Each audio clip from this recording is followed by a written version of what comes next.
नमस्कार विद्यार्थी मित्रांनो, स्वागत आहे आपल्या यूट्यूब चॅनल ज्याचं नाव आहे मोहित मोटिवेटेड एक्झाम चॅनल। आज आपण बघणार आहोत महाटेट म्हणजेच महाराष्ट्र शिक्षक राज्य परीक्षा 2025 रोजी होणाऱ्या बालमानसशास्त्र आणि अध्यापनशास्त्र या विषयातील काही सरावासाठी असणारे प्रश्न। हे प्रश्न तुम्हाला पेपर 1 आणि पेपर 2 मध्ये देखील उपयोगी असे पडू शकतील। चला तर मग सुरुवात करूया व्हिडिओला। प्रश्न क्रमांक 22, शिक्षण प्रभावी होते जर रिकामी जागा आहे। पर्याय वर्गात प्रत्यक्ष सूचनांचा योग्य उपयोग केला गेला तर, वर्ग शिक्षकांनी निर्देशित पद्धतीचा उपयोग केला तर, शिक्षकांनी निर्देशित पद्धतीत आणि प्रत्यक्ष सूचनांचा दोन्हींचा उपयोग करणे, विद्यार्थी केंद्रित सूचना व आंतरक्रियात्मक पद्धतीचा उपयोग केला जात असेल तर याचं अचूक उत्तर आहे पर्याय क्रमांक 4, विद्यार्थी केंद्रित सूचना व आंतरक्रियात्मक पद्धतीचा उपयोग केला जात असेल तर शिक्षण प्रभावी होते। प्रश्न क्रमांक 23, वर्गातील उत्तम शिक्षक हा रिकामी पर्याय आहे विद्यार्थ्यांच्या नैसर्गिक जिज्ञासेचे पोषण करतो, विद्यार्थ्यांना परस्पर संवादासाठी प्रोत्साहित करतो, विद्यार्थ्यांना जागतिक वास्तविक परिस्थितीमध्ये सम्मिलित करतो, वरील सर्व। तर याचे योग्य उत्तर आहे पर्याय क्रमांक 4, वरील सर्व। प्रश्न क्रमांक 24, सृजनात्मकतेचे रिकामी जागा हे वैशिष्ट्य आहे। पर्याय आहे मौलिकता, प्रवाहशीलता, लवचिकता, वरील सर्व।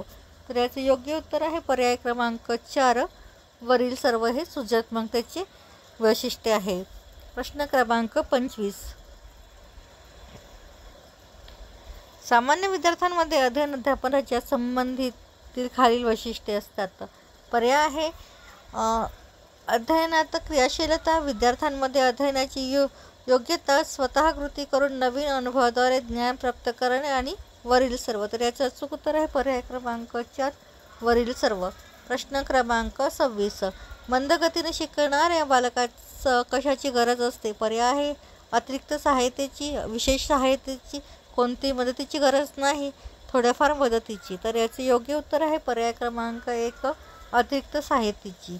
प्रश्न क्रमांक 27, जेव्हा तुम्ही विचारलेल्या प्रश्नांची विद्यार्थ्यांनी चूक उत्तरे दिली असतात तर तुम्ही रिकामी जागा त्याला दुसरा प्रश्न विचाराल, ज्यामुळे विद्यार्थ्याला आपले उत्तर चुकीचे होते याची जाणीव होईल, त्याला त्याने दिलेले उत्तर चुकीचे का होते हे समजावून सांगाल, दुसऱ्या कोणत्या तरी विद्यार्थ्याला उत्तर देण्यास सांगाल, योग्य उत्तर सांगाल। तर याचं अचूक उत्तर आहे पर्याय क्रमांक 1, त्याला दुसरा प्रश्न विचाराल, ज्यामुळे विद्यार्थ्याला आपले उत्तर चुकीचे होते याची जाणीव होईल।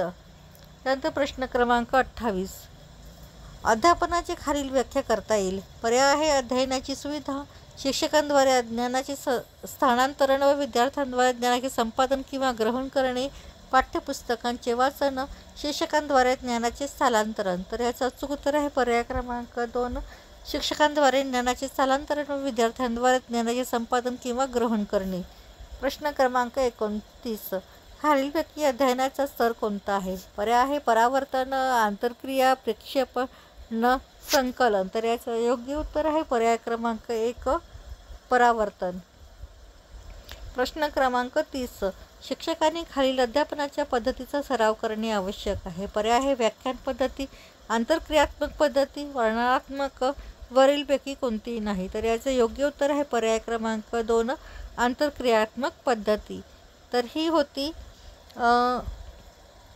बालमानसशास्त्र व अध्यापनशास्त्र या विषयावरील 22 ते 30 प्रश्न, सरावातील प्रश्न।